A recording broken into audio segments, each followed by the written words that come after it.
स्वयं सहायता समूह के एक सम्मानीय सदस्य द्वारा सुझाव दिया गया है कि आपने इतने वीडियो वगैरह बनाए हैं तो उसमें एक सारग्रत सारांश में पॉइंट देते हुए इंडिकेटिव मतलब वीडियो एक ऐसा बनाए जिसमें सभी वीडियो का सार आ जाए।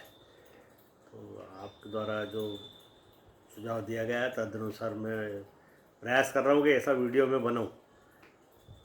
तो तारतम्य में सबसे पहली बात तो मैंने जब सबसे पहले ये बताया गया था कि स्वयं सहायता समूह को कौन कौन सी इकाइयाँ स्थापित करना चाहिए, माइक्रो इनकम जनरेटिंग यूनिट अपने होम बेस्ड और ऑर्गेनिक टाइप की हो और उसमें मार्केटिंग में प्रॉब्लम नहीं हो, उत्पादन में कोई दिक्कत नहीं हो, लागत कम रहे, प्रॉफिट मार्जिन अच्छा रहे, रेयर रहे, दुर्लभ, मोनोपाली।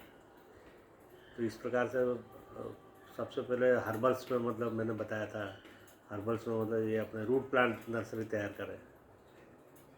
रूट प्लांट नर्सरी में विशेष रूप से जैसे गोंद मूसली, सफ़ेद मूसली, गोंद चारोली और इस प्रकार से हर्बल जो रहती है उनको प्लांट लगाया ताकि वो ले जाने में आसानी हो और उसमें अपने बड़े गमले में जाकर जो खरीदार है वो जाके अपने लगा दें। एक तो ये हो गया। दूसरा बायोडीजल के बारे में जो बताया था, बायोडीजल ट्री, लक्ष्मी तरु, भिलावा, करंज के बारे में, तो उसमें परसेंटेज बताया था। हाई परसेंटेज भिलावा में 85%, लक्ष्मी तरु में 65%, करंज में 40% इस टाइप से। और जो अन्य वीडियो थे उसमें ये था ऑर्गेनिक फर्टिलाइज़र के बारे में बताया था, उसमें एक्सपोर्ट कैसे करें ये भी बताया गया था। उसमें मुख्य पॉइंट ये थे कि ऑर्गेनिक फर्टिलाइजर होम बेस्ड ऐसा तैयार करें कि इसमें कम लागत आए और आसानी से उसका रॉ मटेरियल उपलब्ध रहे। जैसे यहाँ गोबर का तात्पर्य ये है कि जैसे कंडे जो रहते हैं, सूखा गोबर चाहिए ना उसमें, तो कंडे या उपले जिसको बोलते हैं अपन, उसका पाउडर भी अपन उसको उपयोग में ला सकते हैं। और फिलर्स के रूप में वर्मी कंपोस्ट, क्रॉप फास्फेट,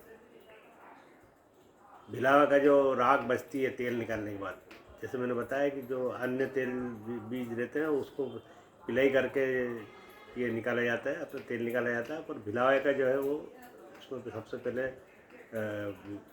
उसमें गोले में निकाल ली जाती है और दूसरा उसका जो छिलके बचते हैं वो छिलकों को जलाया जाता है और उसमें जो नितर कर जो तेल आता है, तो ऐसा नहीं कि पूरे छिलके जला रहे, छिलकों के अंदर मतलब अपने कोयला या लकड़ी वगैरह भी डाल देते हैं उसमें। 50% जैसे लकड़ी हो तो 50% हो, इस प्रकार से कोयला हो, 50% छिलके हो।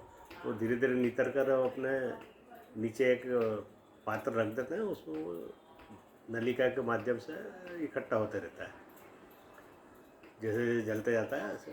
वो जो जली हुई जो राख रहती है वो राख फास्फेट का ही काम करती है, समझ ले आप।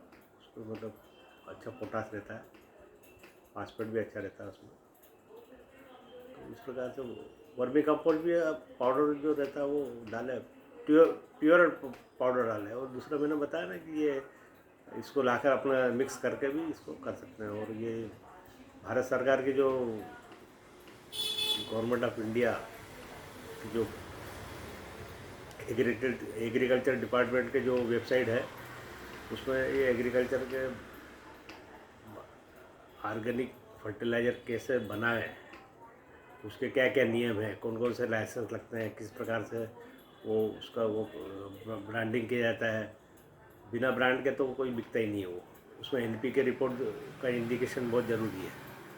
और इस प्रकार से उसमें वीडियो में अलग अलग देखें, और इसके सारग्रत यही है। और अभी मुख्य रूप से herbal plantation, root plant nursery, biodiesel trees और तीसरा हर्बल्स। हर्बल में ये जैसे ऑर्गेनिक फर्टिलाइजर बनाने के लिए तो हर्बल वेस्ट भी आता है, जो बहुत सी पुरानी 2-3-4 साल पुरानी जड़ी बूटियाँ रहती है तो उसका पाउडर भी तैयार करके उसमें डाल सकते हैं, उसको कोई दिक्कत नहीं। और एनपीके रिपोर्ट जरूर देखें, बिना एनपीके रिपोर्ट के कुछ होता नहीं है। वो ब्रांडिंग जरूर करें उसको। और 1 किलो या 2 किलो के, 1 किलो या 5 किलो के पैक बनाए केवल, मतलब 40-50 किलो के पैक बनाने की आवश्यकता नहीं है। यानी जिस प्रकार से रूट प्लांट ले जाने में दिक्कत नहीं रहती। वैसे 1 किलो 2 किलो 5 किलो के पैकिंग में ऑर्गेनिक फर्टिलाइजर कोई भी ले जाता है। और आज के संबंध में जो वीडियो बनाया है उसके लिए आपने इतना देखा, इतना इसको ग्रहण किया, इसके लिए आप लोगों को बहुत बहुत धन्यवाद।